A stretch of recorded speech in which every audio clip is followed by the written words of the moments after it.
Hello dear students. तो हम ये चैप्टर नंबर 12 का देख रहे थे, परमाणु का। अभी हम बोर्ड एग्जाम के लिए इम्पोर्टेंट क्वेश्चन देख रहे हैं 2024 के लिए। तो ये परमाणु चैप्टर हमारा चल रहा है।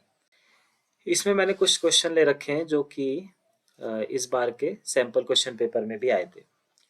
तो देखते हैं हम। बेसिकली जो भी क्वेश्चन आएंगे पेपर में वो इन्हीं क्वेश्चन की तरह होंगे या फिर इन्हीं को घुमा फिरा के पूछा गया है। तो कुछ खास टॉपिक्स हैं, उन्हीं से बार बार सवाल बनते हैं। बहुत ज़्यादा ऐसा टफ नहीं है ये, इतने ज़्यादा टफ क्वेश्चन नहीं बनते हैं। बस आपको समझना है कि यहाँ से सवाल बनते हैं, ठीक है। और ये इम्पोर्टेंट पॉइंट्स हैं। तो सैम्पल क्वेश्चन पेपर में जैसे पूछा हुआ था, पहला क्वेश्चन मैंने ले रखा है वहाँ से। ज़्यादातर अल्फा पार्टिकल सोने की फिल्म से सीधा निकल जाते हैं। मैंने शॉर्ट में लिख रखा है, तो कहने का मतलब हमको समझना है बस। तो जो भी रदरफोर्ड का एक्सपेरिमेंट था उसमें अल्फा पार्टिकल जब हम बम्बार्डमेंट कराते हैं किसमें, सोने की पतली झिल्ली पे या गोल्ड फॉइल पे, गोल्ड फॉइल या गोल्ड फिल्म पर, तो ज़्यादातर जो अल्फा पार्टिकल होते हैं वो सीधे चले जाते हैं। इसका पूछा गया था कि उसका क्या कारण है। तो इसका आंसर है क्योंकि ज़्यादातर भाग जो परमाणु का है, परमाणु का ज़्यादातर भाग खाली होता है, इस वजह से सीधा चला जाता है। इसी तरीके से दूसरा सवाल है, ये बोर मैग्नेट्रॉन वाले जो सवाल होते हैं बहुत ज़्यादा पूछे जाते हैं। यानी अगर कोई एटम है और उसके आसपास इलेक्ट्रॉन चक्कर लगा रहा है, ठीक है, तो इसका इस इलेक्ट्रॉन का चुंबकीय आघूर्ण, चुंबकीय आघूर्ण और चुंबकीय आघूर्ण और कोणीय संवेग और कोणीय संवेग, इसके बीच का जो ये रिलेशन होता है ये बहुत ज़्यादा इम्पॉर्टेंट है और इसका सवाल हमेशा आता है, ठीक है। तो ये ध्यान रखना है। और चुंबकीय आघूर्ण और कोणीय संवेग का जो अनुपात होता है वो हमेशा फिक्स होता है, ठीक है, यानी नियतांक होता है। तो डायरेक्ट ये सवाल भी पूछा जाता है कि चुंबकीय आघूर्ण मान लो म्यू एम से मैं लिख दूं, या किसी भी तरीके से दिखा सकते हैं। चलो मैंने अभी चुंबकीय आघूर्ण को इससे दिखा दिया, कैपिटल एम से भी दिखा सकते हैं, अपॉन एल, कोणीय संवेग को एल से दिखाते हैं। तो ये हमेशा, ये रेशियो जो हमेशा होता है कांस्टेंट होता है।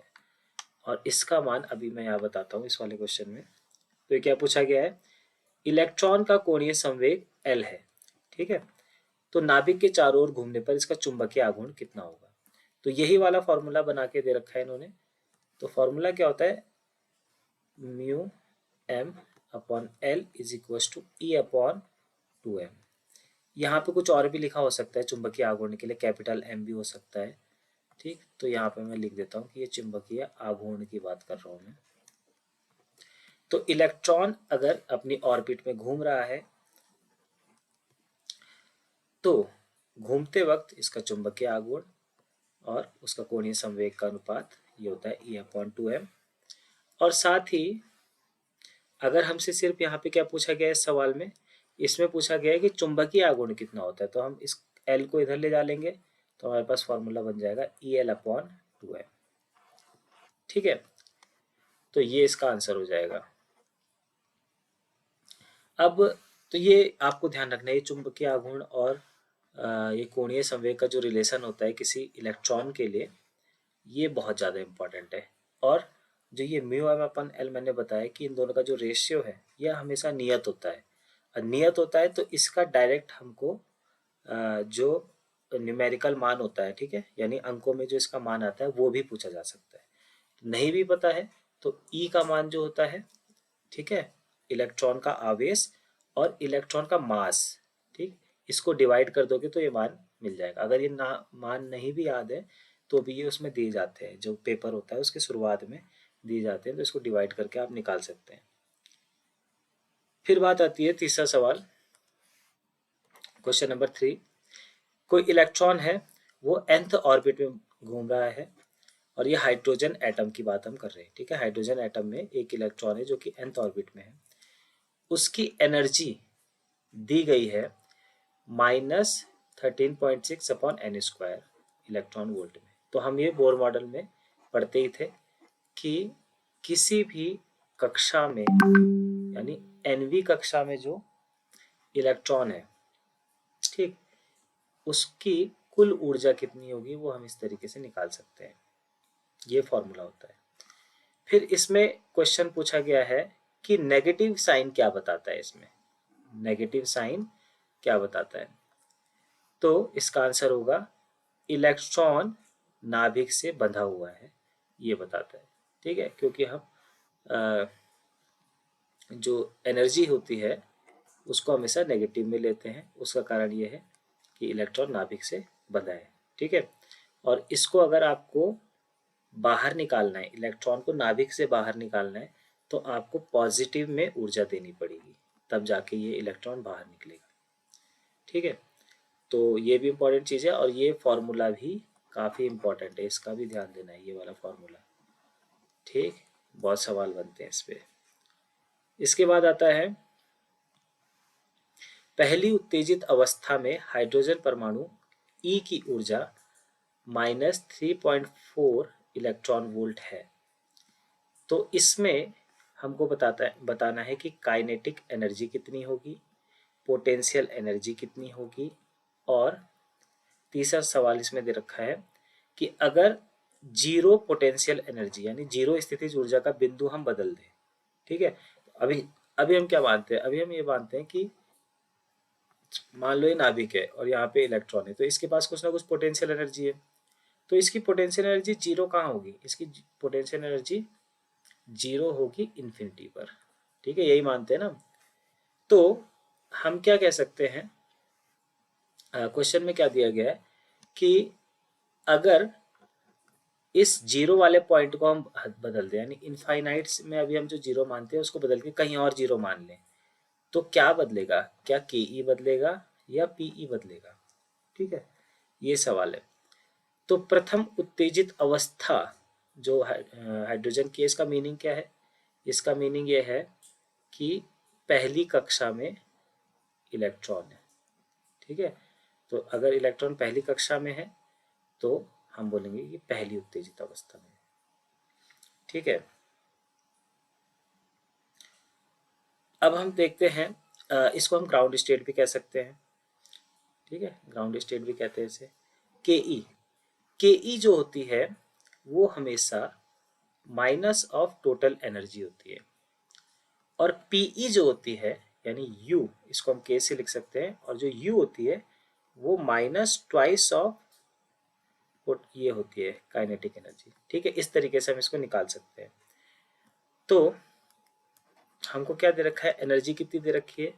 एनर्जी दे रखी है -3.4। तो हम माइनस, ये तो माइनस लगा दिया, और ई हमको दे रखी है -3.4 ईवी। तो ये जो काइनेटिक एनर्जी है वो आ जाएगी 3.4 ईवी। ठीक, एक तो ये हो गया। दूसरा हमको क्या निकालना है? यू निकालना है। यू होती है -2 × 3.4 ईवी में, तो कितना आ जाएगा? ये आ जाएगा 6.8 ईवी पॉजिटिव में। ठीक है, तो ये चीज हो गई। अब हमको देखना है कि जीरो चेंज होगा तो क्या बदलेगा। देखो, जीरो चेंज होगा तो स्थितिज ऊर्जा का जीरो वाला बिंदु बदल रहा है, तो स्थितिज ऊर्जा ही बदलेगी। ठीक है, काइनेटिक एनर्जी नहीं बदलेगी। काइनेटिक एनर्जी पॉजिटिव में होती है और वो उसकी स्पीड पे डिपेंड करती है। ठीक है, इलेक्ट्रॉन के। और स्थिति बदलने पर, क्योंकि जीरो की स्थिति बदलेगी तो पूरी की पूरी पोटेंशियल एनर्जी का मान चेंज करना पड़ेगा, इसलिए पीई बदलेगा। ठीक है, अब पीई बदल जाएगा तो जो टोटल एनर्जी है वो भी बदल जाएगी, है ना, क्योंकि जो टोटल एनर्जी होती है वो के प्लस यू होती है। तो जब यू बदल गया तो टोटल एनर्जी भी बदल जाएगी। इस तरीके से सवाल है। तो ये सवाल अभी सारे सैंपल पेपर में है इसी बार के, तो इस तरीके के सवाल बनने वाले हैं। फिर सुबह इंपॉर्टेंट पॉइंट्स में मैंने बताया था कि बोर मॉडल की त्रिज्या इंपॉर्टेंट चीज़ है। इस बार इस पे सवाल भी बना हुआ है कि नहीं, ये वाला सवाल पिछले साल बना था। ठीक है, अब ये हो गए सैम्पल पेपर वाले सवाल। अब हम आगे के सवाल देखते हैं। तो ये पिछले साल पूछा गया था कि बोर मॉडल में जो त्रिज्या होती है वो n के प्रोपोर्शनल होती है, तो कैसे होती है। ठीक है, कई सारे ऑप्शन थे, r proportional to 1/n², r proportional to n, इस तरीके के कई सवाल वो थे, क्वेश्चन ऑप्शंस थे ऐसे। तो जो सही ऑप्शन है वो ये है कि r is proportional to n²। ठीक है, ये होता है। तो ये बोर मॉडल का है। तो nth ऑर्बिट का जो फॉर्मूला होता है वो मैंने सुबह भी बताया था। rn is equal to n² h/2 का होल स्क्वायर 4πε0/e²। ये हमारे पास रेडियस का फॉर्मूला था बोर मॉडल के हिसाब से। ठीक है, तो इस तरीके से इसको भी याद रखना है।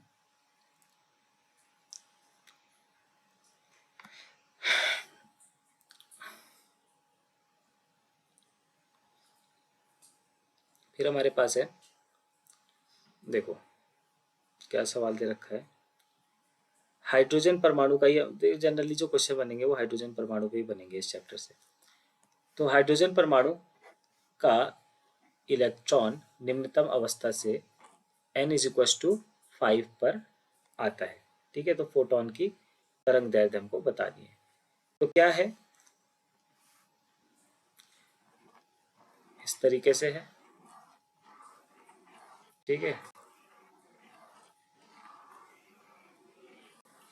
कितनी हो गई, 1 2 3 4 5। तो क्या बोल रहा है ये बोल रहा है कि निम्नतम अवस्था से n इज इक्वल टू 5 पर आता है। इसका मीनिंग क्या है कहने का, अगर ये आपका नाभिक है और यहाँ पे इलेक्ट्रॉन है तो निम्नतम अवस्था तो यही है, इसको हम ग्राउंड स्टेट भी बोलते हैं, और n इज इक्वल टू 1। तो ये n इज इक्वल टू 1 से n इज इक्वल टू 5 तक जाता है। ठीक है, तो हमारे पास फॉर्मूला क्या है, जो रिडबर्ग फॉर्मूला भी कहते हैं हम। रिडबर्ग फॉर्मूला है हमारे पास 1/λ is equal to r 1/n1 का स्क्वायर माइनस 1/n2 का स्क्वायर। तो यहाँ पे n1 इज इक्वल टू क्या है, यहाँ पे n1 हम लिख सकते हैं 1 और n2 इज इक्वल टू हो जाएगा 5। ठीक है, इस तरीके से है। हमको फोटोन की तरंग दैर्ध्य निकालनी है। ठीक, तो ये जो लैम्डा है यही तरंग दैर्ध्य है। n1 का मान हमने 5 रखना है और n2 का मान n1 का मान हमने 1 रखना है और n2 का मान 5 रखना है। ठीक है, इस फॉर्मूले में अब रिडबर्ग कांस्टेंट का जो फॉर्मूला जो मान होता है वो अलग अलग जगह दिया भी रहता है, कभी कभी गिवन रहता है। तो इस क्वेश्चन में गिवन था। ठीक है, तो हमको यही रखना है। कभी कभी रिडबर्ग कांस्टेंट का मान 1/10⁷ ही दे देते हैं। ठीक, तो तब हमको वो रखना पड़ेगा, और कभी कभी दूसरा भी दिया जा सकता है। ध्यान रखना है कि क्या है। अब अगर नहीं दिया है तो यही लगाना है 1.09 × 10⁷। अब हमने क्या किया, यहाँ पे n1 की जगह हमने 1 रख दिया और n2 की जगह 5 रख दिया। ठीक, बाकी हमने इसको सॉल्व कर लेना है। तो कितना आएगा, सॉल्व कर लेते हैं। यहाँ पे कर लेते हैं। हमारे पास आया 1/λ इज इक्वल टू 1.09 × 10⁷। फिर ये आ जाएगा 25 माइनस 1 यानी कि 24। ठीक है, मैं इसको डायरेक्ट लिख देता हूँ 24। तो लैम्डा का मान हो जाएगा, देखो लैम्डा इधर चले जाएगा, बाकी जो यहाँ भाग में है ऊपर गुणा में आ जाएगा और जो ये गुणा में है वो भाग में चले जाएगा। तो ये आ जाएगा 25/24 इंटू 1.09 × 10⁷, इतना आ जाएगा। ठीक है, अब ये 10⁷ जो 7 है ऊपर जाके माइनस का हो जाएगा और ये सारा का सारा आपको सॉल्व करना है। तो ये कितना आ रहा है सॉल्व करके, ये आ रहा है 0.9556। और जब तुम इससे यहाँ पे पॉइंट खिसकाओगे तो ये बन जाएगा 95.5 इंटू 10⁻, क्योंकि 2 पॉइंट इधर खिसकाए तो 2 और आगे हो जाएगा यहाँ पे 10⁻⁹। ठीक है, और आंसर आपके पास आ जाएगा। क्या आ जाएगा आंसर, क्योंकि अब ये मीटर में चल रहा है यहाँ पे, ठीक है, लैम्डा का मान, और मीटर को यहाँ 10⁻⁻⁹ है तो नैनोमीटर में चेंज कर सकते हो। इस पॉइंट के बाद इग्नोर कर दो नैनोमीटर, क्योंकि ये ऑप्शन था, इस वजह से ऑप्शन वाला क्वेश्चन था, उसमें 95 नैनोमीटर का एक ऑप्शन था, तो ये ऑप्शन सही हो जाएगा। ठीक है, नहीं तो आप यहाँ पे छोड़ सकते हो, यहाँ पे भी छोड़ सकते हो। फिर अगर आपको ऐसा लगता है कि आप कहीं पे कैलकुलेशन नहीं कर पा रहे हैं, तो फिर भी आपको क्या है, फॉर्मूला लिखना है और जितने स्टेप्स हैं कोशिश करनी है जहाँ तक पहुँचने की, तो आपके क्या है स्टेप में मार्क्स मिल जाएंगे और ज़्यादा से ज़्यादा मार्क्स आपको मिल ही जाएंगे। ठीक है, ज़्यादातर अगर थोड़ा बहुत छोटी मोटी मिस्टेक्स होती हैं तो फिर भी मार्क्स मिल जाते हैं। तो जितना आता है उतना आपने लिख देना है। फिर जो हाइड्रोजन परमाणु के ऊर्जा स्तर और संक्रमण हैं वो हमको बताने हैं। ठीक है, तो हाइड्रोजन परमाणु के ऊर्जा स्तर मैंने बताया था, बहुत इंपॉर्टेंट है, इसका चित्र भी समझना है।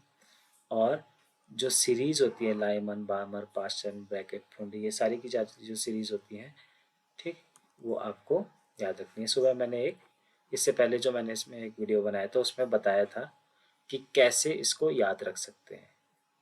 ठीक, तो मैंने एक याद करने के लिए एक चीज़ बताई थी, उसमें क्या था वो, पापा brings pastry for Babu and Lal, इसमें लाल का मतलब है लाइमन, बाबू का मतलब है बामर, पेस्ट्री का मतलब है पाश्चन, ब्रिंग मतलब है ब्रैकेट, और पापा से पी आ गया तो वो हो गया फुंड। ठीक है, तो इस तरीके से याद करना है। फिर हमारे पास है ये क्वेश्चन है, लाइमन श्रेणी की दूसरी लाइन की तरंग दैर्ध्य बताइए। लाइमन श्रेणी की दूसरी लाइन की तरंग दैर्ध्य बतानी है। ठीक है, इस तरीके लाइमन बामर के तो क्वेश्चन बनते ही हैं, इस बार देखना है कि बनेंगे कि नहीं बनेंगे, पर फिर भी इस टाइप ये हाइड्रोजन स्पेक्ट्रम की जो है चीज़ें उसको उसके क्वेश्चन करके देख लेने हैं, क्योंकि एक ही फॉर्मूला लगना है, उसी में आपको सब चीज़ें लिखनी है और वहीं से आपको लैम्डा का मान निकालना है। ठीक है, इस बार हमको दे रखा है जो रेडबर्ग कांस्टेंट है 1.1 इंटू 10⁷ मीटर इनवर्स, ये लेना है। ठीक है, फॉर्मूला हमारे पास वही है 1/λ equals to r 1/n1² 1/n2²। क्या बोला हुआ है, लाइमन सीरीज पहली वाली सीरीज होती है। देखो लाइमन सीरीज में चलो एक बार आप इसको देख लेना, पर क्या है कि चलो मैं बता देता हूँ। मान लो 1 2 3 4 5, अगर ये n=1 है, n=2 है, 3 4 5, ठीक है, मान लो कि ये कक्षा है, ये मान लो क्या है, नाभिक है, और उसके ऊपर की कक्षाएं मैंने ऐसे बना दी। ठीक है, तो अगर एटम कूद रहा है कहाँ से, ऊपरी कक्षाओं से पहली वाली कक्षा में आ रहा है, तो लाइमन सीरीज बनाएगा। ठीक है, तो लाइमन सीरीज में हमेशा n1=1 ही आएगा, क्योंकि पहली वाली स्टेट में लाइमन में आता है। ठीक है, दूसरी होती है बामर। बामर, अब ये जो लाइमन वाली थी इसमें ऐसे नहीं सिर्फ दो, पूरी की पूरी जितनी भी अपर कक्षाएं हैं वहां से जंप कर सकता है फर्स्ट वाली में। ठीक, जगह कम है इसलिए मैं ऐसे चित्र बना रहा हूँ, तो इनफाइनाइट से भी आएगा। तो पहला सदस्य तो ऐसा हो गया कि दूसरी कक्षा से कूद रहा है, और आखिरी कहाँ से कूद रहा है, इनफाइनाइट से। ठीक, अब सबसे ज्यादा एनर्जी किस में रिलीज होगी, सबसे ज्यादा एनर्जी रिलीज होगी जब कोई कहाँ से कूद रहा है, कोई इलेक्ट्रॉन इनफाइनाइट से कूद रहा है फर्स्ट वाली कक्षा में, और सबसे कम एनर्जी आएगी जब अगली कक्षा यानी दूसरी कक्षा से पहली कक्षा में आ रहा है। इसी तरीके से बामर, बामर में क्या है, बामर में दूसरी कक्षा में कूदेंगे, ऊपरी वाली कक्षाओं से, ठीक है।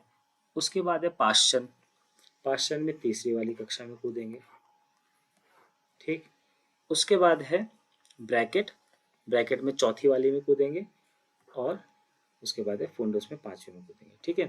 तो ये चीज आपको डिटेल में पढ़ लेनी है। तो लाइमन श्रेणी है, इसलिए यहाँ पे n1 इज इक्वल टू 1 आने वाला है। अब बोला गया है कि दूसरी लाइन, ठीक।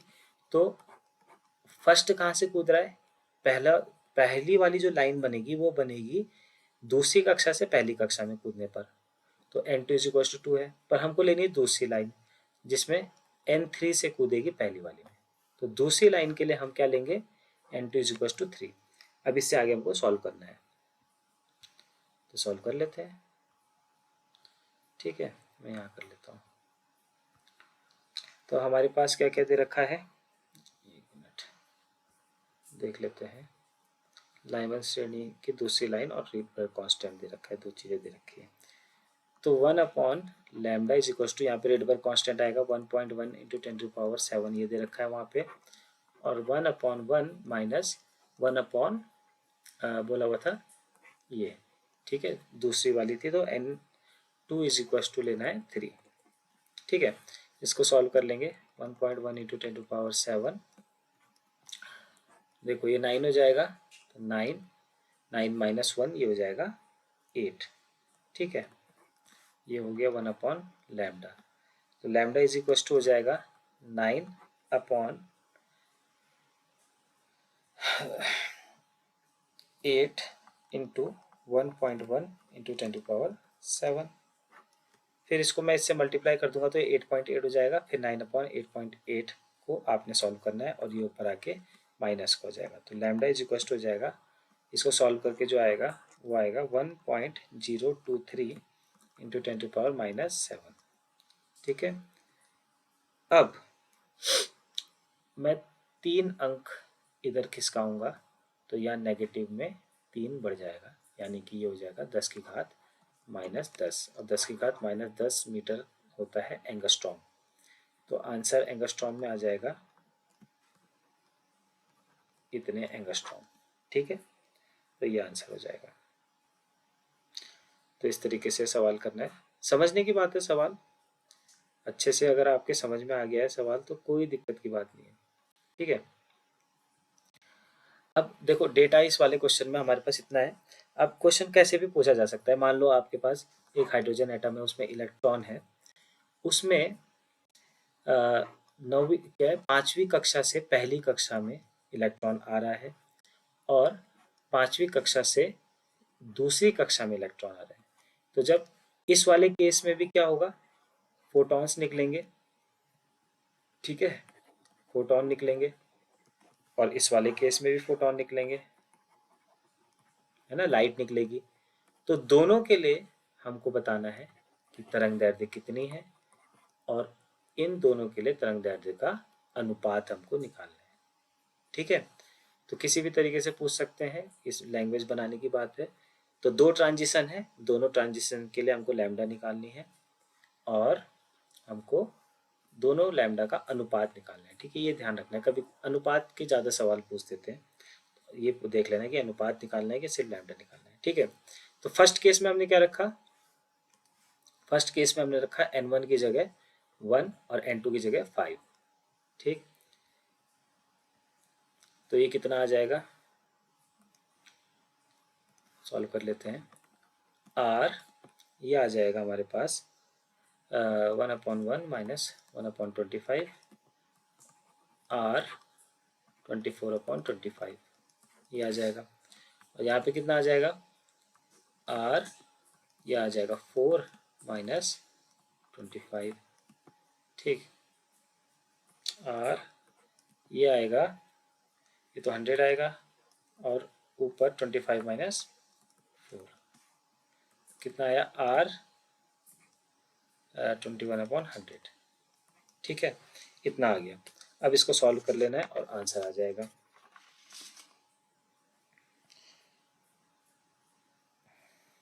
किया तो नहीं मैंने कहीं, ठीक है।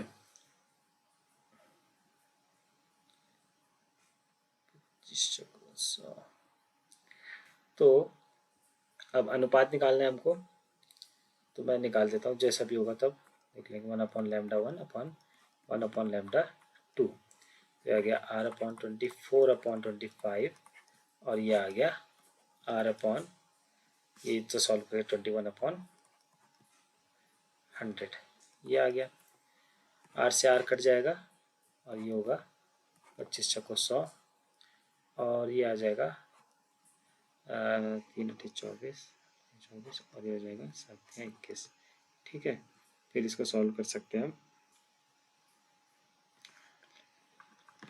30/7, ये आ जाएगा λ2/λ1, ये आ गया हमारे पास। ठीक है,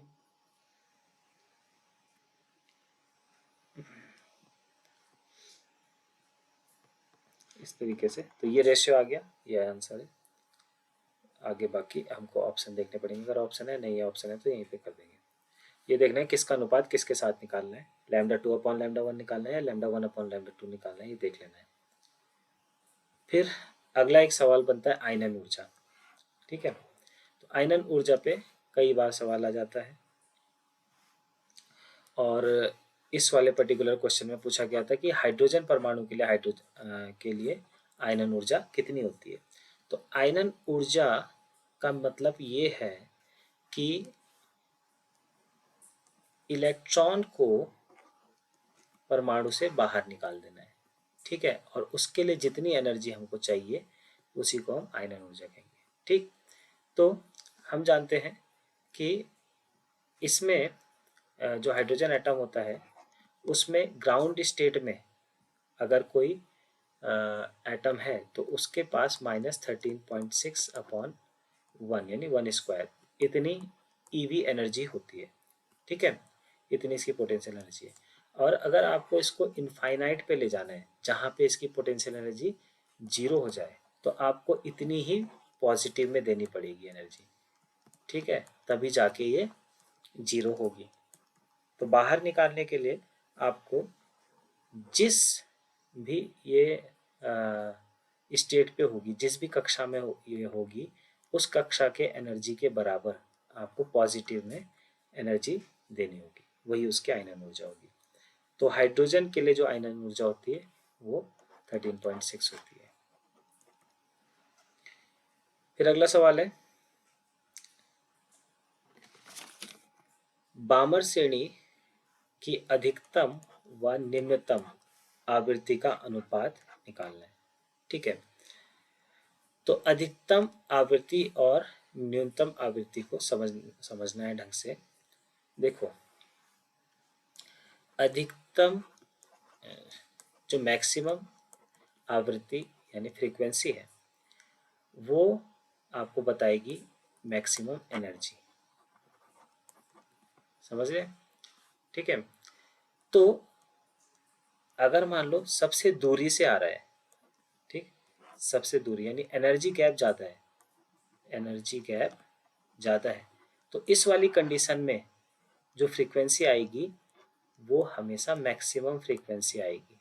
ठीक, जैसे मान लो कि दो केस बता दिया, एक यहाँ से यहाँ आ रहा है, एक यहाँ से यहाँ आ रहा है, तो इसमें एनर्जी गैप ज़्यादा है तो इसकी फ्रीक्वेंसी क्या होगी, ज़्यादा होगी, और इसकी फ्रीक्वेंसी कम होगी क्योंकि एनर्जी गैप कम है। तो मैक्सिमम आवृत्ति या मैक्सिमम फ्रीक्वेंसी का मतलब है अधिकतम एनर्जी, और मैक्सिमम फ्रीक्वेंसी वाले केस में मिनिमम वेवलेंथ आती है। तो अगर यहाँ पे मैं बोल रहा हूँ कि मैक्सिमम फ्रीक्वेंसी ये है, इस वाले केस में निकलेगी, सबसे दूरी से जो जंप कर रहा है, तो यही वाला केस मिनिमम वेवलेंथ के लिए होगा। ठीक है, न्यूनतम तरंग दैर्ध्य के लिए। ठीक, इस चीज को समझना है कि जब मैक्सिमम फ्रीक्वेंसी होती है तो मिनिमम वेवलेंथ होती है, और मैक्सिमम फ्रीक्वेंसी सबसे ज्यादा एनर्जी गैप में मिलेगी। ठीक है, अब हमको बोला हुआ है किस केस के लिए, बामर श्रेणी के लिए। ठीक, जो कि n1 इसमें 2 होता है, यानी दूसरी कक्षा में जंप होगा। तो अधिकतम आवृत्ति हमको मिलेगी जब n2 = इनफाइनाइट, यानी अधिकतम आवृत्ति तब मिलेगी जब इनफाइनाइट से जंप कर रहा है n = 2 पे। ठीक है, इनफाइनाइट से। और न्यूनतम कब मिलेगी, जो उसके अगले वाले से जंप कर रहा होगा। अगर ये n इज इक्वल टू 2 है तो न्यूनतम आवृत्ति तब मिलेगी जब n इज इक्वल टू 3 से जंप कर रहा होगा। ठीक है, तो इस तरीके से लेना है, n1 इज इक्वल टू दोनों में 2 लेना है और n2 इज इक्वल टू इसमें 3 लेना है। अब इसको सॉल्व कर लेना है, आंसर आ जाएगा। ठीक है, आवृत्ति निकालने के लिए ये फॉर्मूला का प्रयोग करना है। तो अगर इसको करना है तो कर देते हैं सॉल्व करके, ये सॉल्व कर देते हैं, कितना आएगा। तो हमको दे रखा है nu is equal to R C 1/n1 square minus 1/n2 square. तो मान रख लेते हैं फ्रीक्वेंसी जब मैक्सिमम है उस केस में R C is into 1/n1, इसको तो हम 2 लेंगे, 2 का स्क्वायर माइनस इसको ले लेंगे इनफाइनाइट, यह जाएगा आर सी 1/इनफाइनाइट 0 होता है 1/4, और न्यू मिनिमम जो होगा हमारे पास वो आ जाएगा आर सी 1/4, ये तो सेम है यहाँ पे, माइनस 1/, यहाँ पे 3 रखेंगे। ठीक है, n2 की जगह 3 रखेंगे, 3 3 9 हो जाएगा। तो इसको सॉल्व करेंगे तो आ जाएगा तुम्हारे पास, ये हो जाएगा 9 चौको 36। ठीक है, फिर 9 - 4, ये आ जाएगा 9 - 4 5/36, इतना आ गया। ठीक है, हमको क्या पूछा गया है, अनुपात निकालना है अधिकतम और न्यूनतम का। ठीक है, तो हमको फ्रीक्वेंसी का new max upon new minimum, आवृत्ति का अनुपात निकालना है। तो आर सी 1/4 और आर सी 5/6, ये हम कर लेंगे, ये कट जाएगा 9 चौको 36 9/5, ये आंसर हो जाएगा। ठीक है, हर्ट्ज या जो भी दे रखा होगा तो हर्ट्ज में आ जाएगा, ये तुम्हारा आंसर हो जाएगा। अब अगला सवाल अगले पार्ट में करेंगे।